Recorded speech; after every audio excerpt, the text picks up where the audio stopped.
My dear friends, let me ask you something. When was the last time you felt truly at peace? No, really, stop and think about it right now.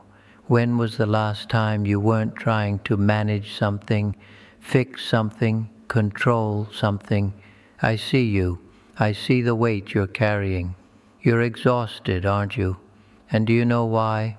It's not because life is too hard. It's because you're trying to hold the entire ocean in your hands. Listen to me carefully. Every single day, you wake up and immediately start gripping. You grip your schedule, your relationships, your reputation, your future. You check your phone 17 times before breakfast. You replay conversations, planning what you should have said. You lie awake at night running through tomorrow's problems, trying to solve them before they even arrive. This is what we call tanha in my tradition, this desperate grasping.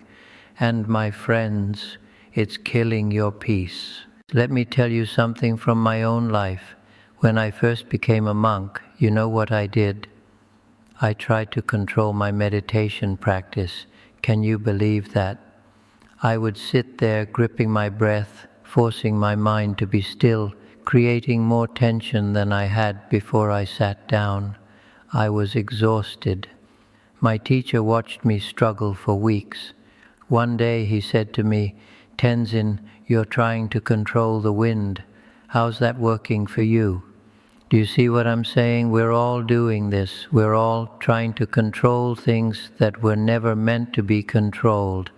And the more we grip, the more it slips away. The tighter we hold, the more exhausted we become. Here's what I want you to do right now. Take a breath with me. Feel it. You're not controlling that breath, are you? Your body knows what to do. It's been breathing you your entire life without your management. That exhaustion you feel, it's not weakness, it's not failure, it's actually a sign, a very good sign, that you're ready for something different. Your body is telling you there's another way. Stay with me. I promise you there is another way. Wait, before you tense up, let me say something important. I'm not asking you to be naive. Do you hear me? Trust doesn't mean becoming a doormat. It doesn't mean letting people walk all over you or pretending everything is fine when it isn't. I need you to understand this because so many people misunderstand what trust really means. Trust is not blind faith. It's not closing your eyes and hoping for the best. It's not abandoning your wisdom or ignoring red flags. No, that's not what I'm teaching you. Let me tell you about a student who came to me. She said, "Tenzin, I'm trying to trust life like you taught. So I stayed in a job where my boss screams at me every day. I'm trusting the universe has a plan." I looked at her and said, "My friend, the universe's plan might be for you to learn to honor yourself and leave." You see, trust isn't passivity. The Buddha taught us the middle way, not too tight, not too loose. Trust is like that. Real trust is this. It's witnessing what is, responding with wisdom, and releasing your grip on outcomes you cannot control. It's being actively engaged with life while simultaneously letting go of your death grip on how everything must unfold.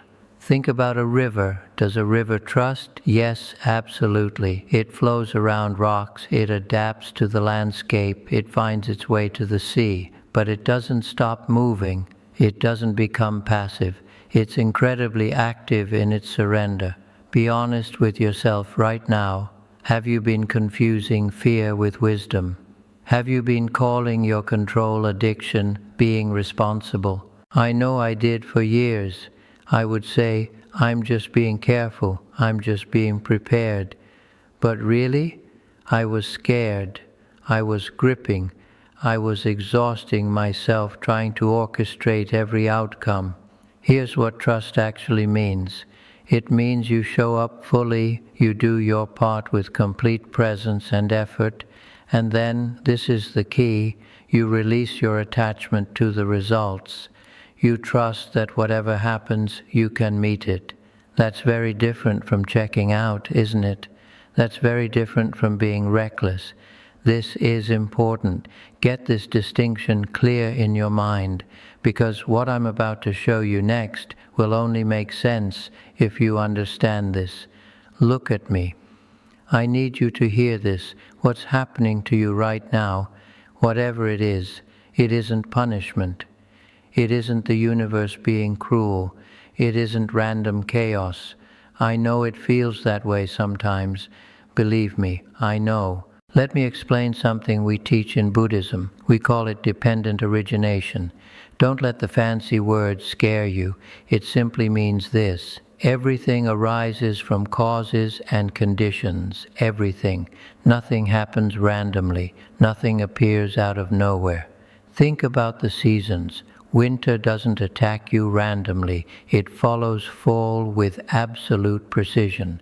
You don't wake up in July and suddenly it's snowing, do you? There's an order to it, a pattern and intelligence, even when winter feels harsh, even when it kills the flowers and freezes the ground. It's not random. It's not cruel. It's part of a larger pattern that includes spring. Can you see what I'm saying? Years ago, I lost my teacher. The man who had guided me for 2 decades died suddenly. And I'll be honest with you, I questioned everything. I thought, how can I trust life when it takes away the people I love most? How can there be any order when such loss exists? I was angry. I felt abandoned. But here's what I learned, my friends. Life wasn't punishing me. That loss happened because all things are impermanent, including the people we love. And that impermanishment, as painful as it was, created space. Space for me to step into teaching. Space for me to find my own wisdom instead of always leaning on his. I had a student once who called a particular year the worst year of my life. She lost her job, her relationship ended, her father got sick, random tragedies, she thought, the universe attacking her. But you know what? 6 months later, she came back to me. She said, Tenzin, that job was killing my spirit. That relationship was built on fear. My father's illness brought our family back together. It wasn't random, it was intelligent. Do you see it? Can you see how what felt like collapse was actually making space for something new? I'm not saying everything happens for a reason in some cosmic plan. I'm saying everything happens from reasons, from causes and conditions you can't always see in the moment. Life has an intelligence. Trust me on this. Not a personality, not a deity judging you, but an intelligence, a pattern, a flow. Your job is to trust that pattern, even when you can't see the whole picture yet. Close your eyes for a moment. Right now, just do it. Feel your breath moving in and out. You're not controlling it, are you? It's just happening. Your heart is beating. Your blood is circulating. Your cells are regenerating. Open your eyes. Look at me. You're trusting right now, and you don't even know it. Your body is a master of trust. It's been surrendering to life's intelligence since the moment you were conceived. Your lungs don't question whether they should breathe. Your heart doesn't grip and try to control its rhythm. Your stomach doesn't hold committee meetings before digesting food. It all just happens, effortlessly, intelligently. So why, my friends, do we trust our lungs, but not our lives? This is what I want you to understand. Trust is already hardwired into you. It's not something foreign you need to learn. It's something you need to remember. Let me tell you about when I got sick several years ago. Nothing life-threatening, but enough to lay me flat for 2 weeks. And you know what my mind did? It panicked. What if I don't recover? What if this gets worse? What if? But my body just quietly went about healing. It didn't ask my permission. It didn't need my anxiety. It knew exactly what to do, and I realized my body has been my greatest teacher in trust. Here's what I want you to do this week. I want you to notice 3 things your body does without any effort from you. Maybe it's your eyes adjusting to light. Maybe it's your temperature regulation. Maybe it's how cuts heal. Really pay attention. Watch how your body trusts the intelligence of life completely.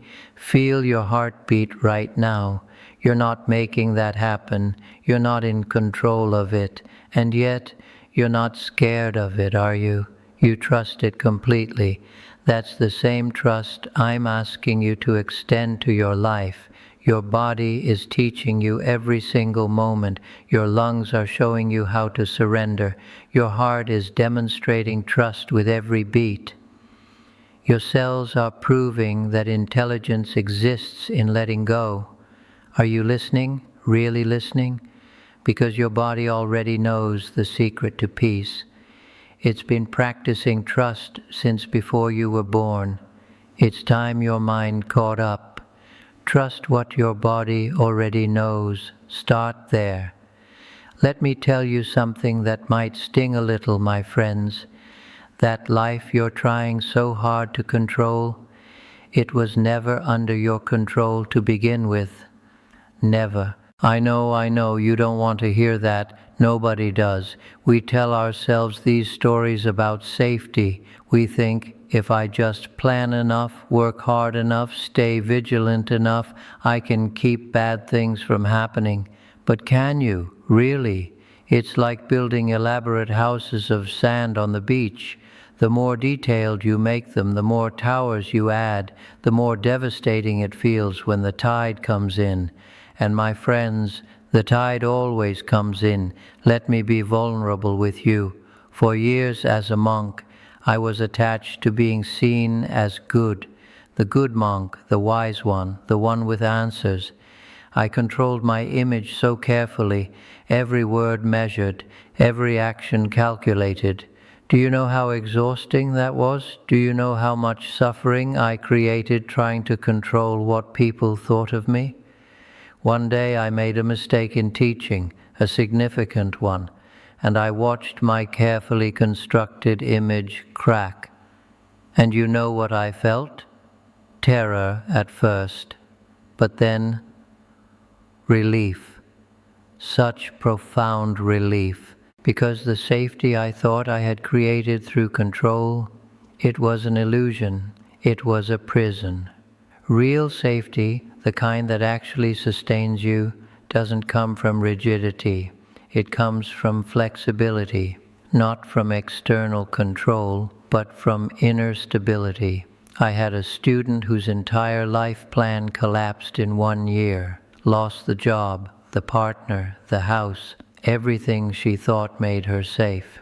And do you know what she discovered in those ruins? Real peace, for the first time in her life.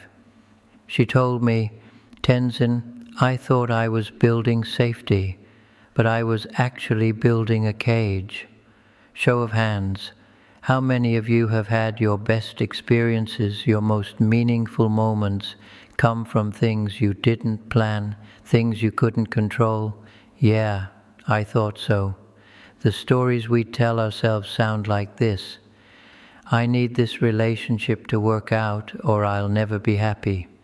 If I just make enough money, then I'll feel secure.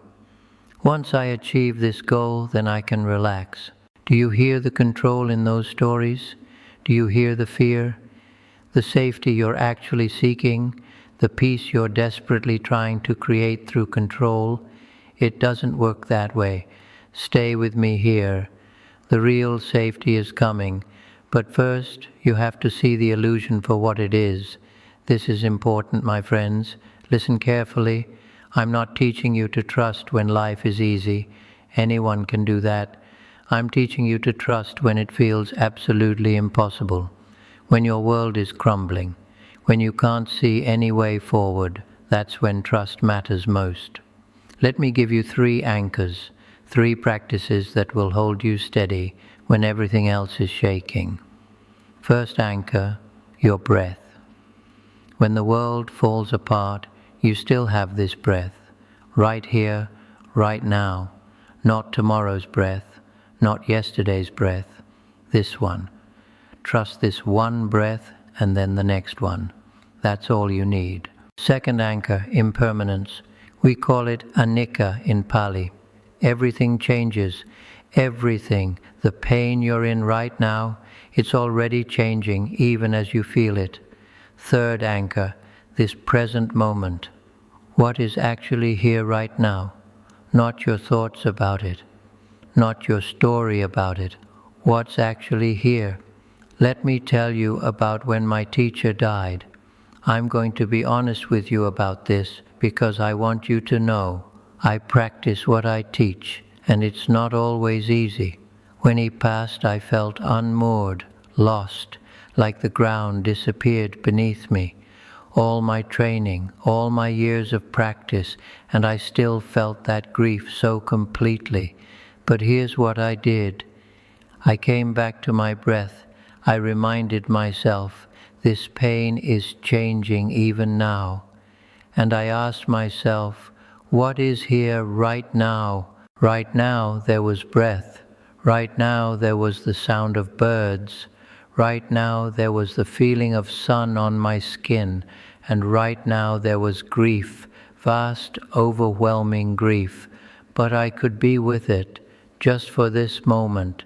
I didn't trust the whole future. I couldn't see how I'd ever teach without him, but I could trust the next breath, and then the next one, and then the next one. I know this is hard. I'm not asking you to pretend it isn't. Some of you are in situations right now that require action, not just acceptance. I get that. Trust doesn't mean you stop doing what needs to be done, but the practice, the real practice, isn't to stop the storm. It's to trust that you can stand in it, that you can meet this moment and then the next one and then the next one. You're stronger than you think you are. Trust me on this. Do you know what happens when you stop fighting? Really? Do you know? Let me show you. When you finally release your grip, when you stop trying to control every outcome, manage every detail, force every result, something extraordinary happens. Space opens up, and into that space flows everything you've been blocking with your tight fists. I've watched this happen with countless students. Let me tell you about a few of them. One woman spent years trying to force a career in law because her parents expected it, miserable every single day. When she finally let go of controlling their approval, she discovered she wanted to be a teacher. Now, she wakes up grateful. That's what opened when she stopped gripping. A man came to me, white-knuckling a failing marriage, terrified of being alone. When he finally released his grip on making it work, they both found freedom. And 6 months later, he met someone who actually saw him. That opportunity couldn't arrive while his fists were clenched around the wrong thing. Another student, an artist, stopped trying to control how her work was received, just created from her heart and released it. Her career exploded in ways she never imagined when she was forcing it. You see the pattern? In my own life, I had rigid plans for my teaching. I thought I needed to follow a specific path, achieve certain milestones, build a particular kind of practice. When my teacher died, those plans shattered, and in that breaking open, opportunities appeared that I couldn't have planned. Invitations came, connections formed, a completely different path emerged, one more aligned with who I actually am than anything I had tried to control into existence. The Japanese have this beautiful concept called shibumi, effortless effectiveness. It's what happens when you align with the flow instead of fighting against it. When you stop forcing and start allowing, I know some of you are thinking this sounds too good to be true. Be honest with yourself. You're skeptical, aren't you? That's okay. I was too. But here's how you'll know trust is working. You'll feel lighter. You'll notice you're more present. The anxiety that used to consume you starts to quiet. Not because your circumstances are perfect, but because you're not at war with reality anymore. Things start flowing instead of feeling forced. Synchronicities appear, doors open that you didn't even know existed. This isn't magic, my friends. This is what happens when you stop blocking your own path with your desperate grip on how everything must be. The river has been trying to carry you all along. Are you ready to let it? My dear friends, we've walked this path together. We've talked about the exhaustion of control, the truth about trust, the intelligence in life's patterns, the wisdom your body holds. We've explored the illusion of safety and the practices that sustain you when everything falls apart. We've seen what opens when you finally let go. Now I want to talk about what comes next, not as something you do, but as a way you are. Because trust isn't a technique you practice on Tuesday mornings. It's a way of living. It's who you become.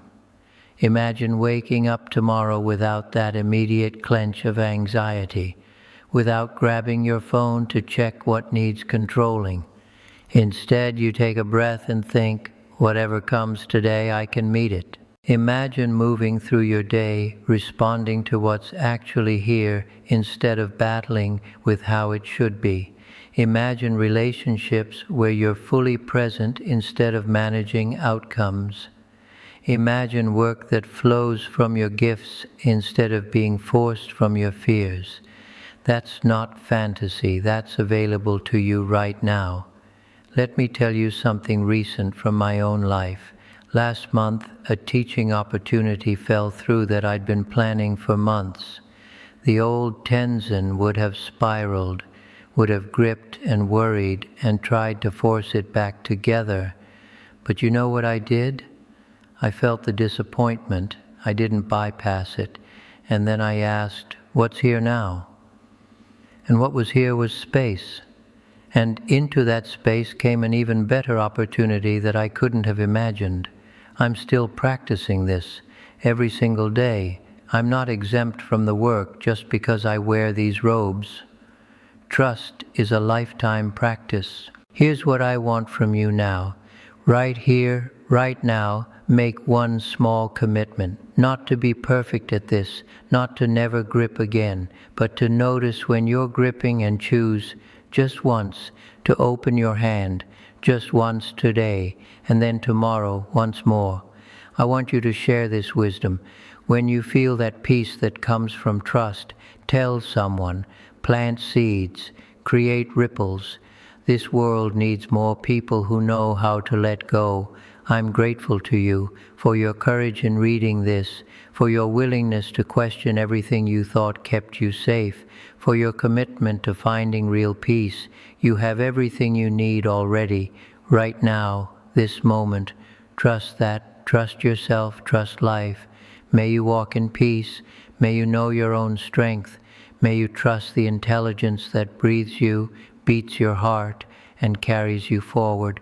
Go in peace, my friends. The path is yours.